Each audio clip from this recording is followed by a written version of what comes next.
So in this chapter, basically the sage says, Naruto and Sasuke have they have his kids' chakra or spirits within them. But the only thing is, if they now have it,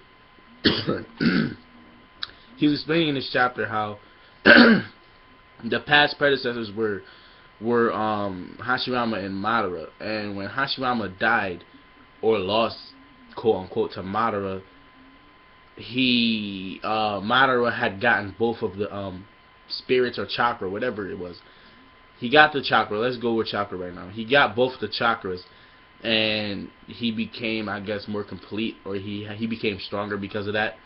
And now he's more corrupt because he made a reference. The sage made a reference to the mother, saying that she had both yin and yang, or both sides, and she almost became just as powerful as him. And she was corrupt because she had every single one, you know, the Byakugan, Sharingan and shit. And she ended up getting the Rinnegan, and she was corrupt. So this is the same corruption that's going on within Madara. So I'm like, how can he still be in corruption now if Naruto and Sasuke now have the side split out of Madara and went into Naruto and Sasuke? And when did that even leave? When did the spirits or chakra leave him if he's not even dead yet? Because didn't Hashirama have to die for that spirit to be passed on to Madara, or because he has Hashirama's chakra, now those spirits has been passed on to him? So how exactly does Naruto and Sasuke have it now? And if they do, does that mean that Madara is not corrupted, quote unquote, anymore? Or does the corruption come from being a sage, period, and not being him? Then you ask the question, is the sage himself corrupted because he has so much power? Or is it just if you aren't the sage, you can't get that corruption? Then he starts talking about if they're together, there's gonna be a new fruit that blooms, and then it's gonna be over for the world, blah blah blah. Kishi's pretty much just winging it right now. And then we get, to Sasuke. I'm like how is Sasuke even there? Because if I'm not mistaken, hold on, let me. If I'm not mistaken,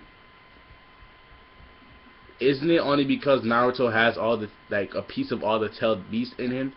Isn't that the reason why he's there in the first place? Or is it because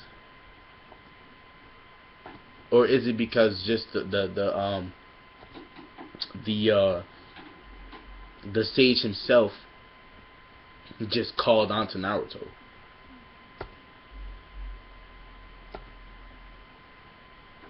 Anyways, I pretty much think it's because the sage, he has the tailed beast within him. Then you have to ask yourself the question, did Madara see him? Did Madara talk to him? Did Hashirama talk to him? Is he now choosing freely to talk to specific people? Because if you've seen the corruption in Madara, and you've seen where the road Madara is going down, or Hashirama is going down. Well, Hashirama wasn't really going down a bad road, but he had to have talked to Madara and Hashirama. Because look, people are gonna say, well, he talks to people at a near-death experience, so all that BS. And Madara was at a near-death experience basically when he was with Obito, when he was about to die, or because he was losing chakra and he was connected to the whatchamacallit, and he was getting chakra from that. The same thing Pain was on. And then basically Hashirama was at near death because of the fight against Madara, or whatever happened that ended up killing him. So they both was pretty much at near death experience. Actually, Madara and Hashirama both died. So I'm like, did he talk to them at some point, or is Kishi just winging the shit? And now the sage is just saying to Naruto he's been witnessing all this stuff, and he can talk to certain people. So the point was, how exactly is Sasuke even there? So if you say the sage can talk to whoever he wants to talk to, and he doesn't just talk to the whoever gets passed on with his son's chakra or spirit.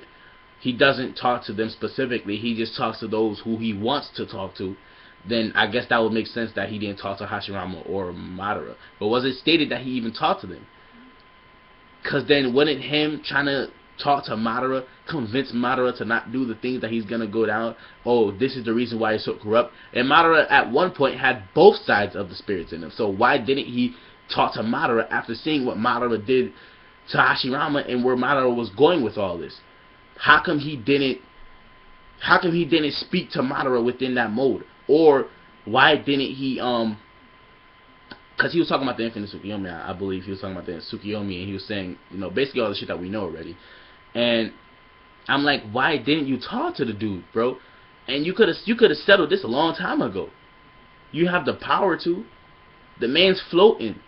So there's just a whole bunch of what the fucks and a whole bunch of winging writing going on. So I'm like, it doesn't add up somehow. To me, it doesn't add up. I need somebody to clarify this. So go down in the comment section, guys, and try to clear this up for me. What is going on? Give me your thoughts, your opinions on this. Hit that like button, guys. I'll come at you with some more videos. And once again, make sure you hit that subscribe button. I'm Ed, man, and I'm out.